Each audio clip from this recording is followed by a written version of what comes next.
It takes us many lifetimes of coming into this realm and experiencing and growing until we reach the state of one of the masters.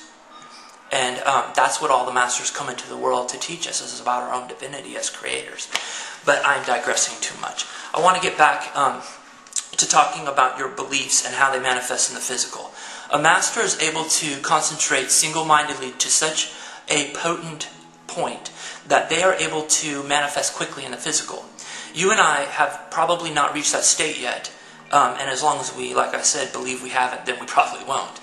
But it takes longer for us because we cannot focus our energy as potently as they can. So our energy does build in the higher planes, but it takes longer for it to congeal, longer for it to reach the state where it can congeal enough to manifest in the physical. And that's why magic for us takes time. Now, the more you concentrate, the more willpower you have, and the more emotions you flow into what you're doing. Because emotions stand for energy in motion. So that emotion is being poured into what you are doing concentrated. The quicker your manifestation is going to appear in the physical. But we have to work with time and space here, and it takes us longer. One of the things that people discover through near-death experiences is that when they go into a higher state, even during lucid dreaming, I have experienced this. I've had lucid dreams, and I can tell you, if you haven't had one, this is what will happen to you. And I'm not the only one who will tell you this. In those states, because time and space are different, they exist not necessarily totally outside of time and space, but at a higher level where it's not the same here. Your thoughts in the astral planes, they congeal almost instantaneously. So much to the point that you do not realize when you get there that you're creating what you're experiencing until you do. And then you're able to control it more. For example, if you are a person who believes in Buddha all of your life and you hold that Buddha is your deity and who you are going to see when you die, that is who you will see. Because that's your most fervent belief. And if you are a Christian, you believe that you're going to see angels and Christ. The universe is not going to let you down. The universe is going to manifest for you in that realm exactly the beliefs that you held during your physical lifetime. I just want to give a personal example. I have ex-in-laws, for example, who are Mormons. Now, in the Mormon faith, they believe if you are not a Mormon, basically when you die you go to a spirit prison where you're separated from all the people who are in paradise who accepted the Mormon faith. Well, I have no doubt that when those people who believe this cross over on the other side, they're not going to see me there. And it's not because I'm not there. It's because they might believe that I'm in a spirit prison somewhere else.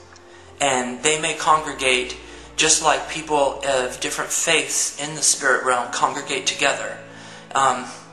And they're waiting for their second coming or their resurrection, and the other people are waiting for enlightenment. You're going to get what you believed in until you reach a point in the astral where you realize, I'm creating this. My environment is being immediately a reflection of my thoughts, my beliefs. Because see, in that state, the time and space are almost instantaneous. It's not like here. There things manifest instantaneously to you. And at first you may be deceived by that and not realize that you're the one who's creating it. But you are the one who's creating it. You are a creator. You are pure consciousness at the highest level. You haven't lost that. You may have forgotten, but you haven't lost it.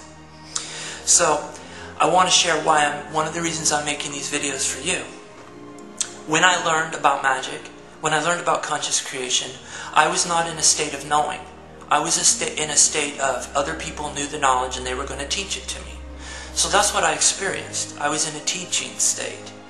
Now, I also realize all knowledge, even though I don't have access to it consciously, all knowledge is within me. I am made of pure consciousness, and that consciousness is what makes up everything. So every experience, every bit of knowledge, everything within the universe is within me too. I just need to believe it's there to access it. So I am going to be in a state of teaching.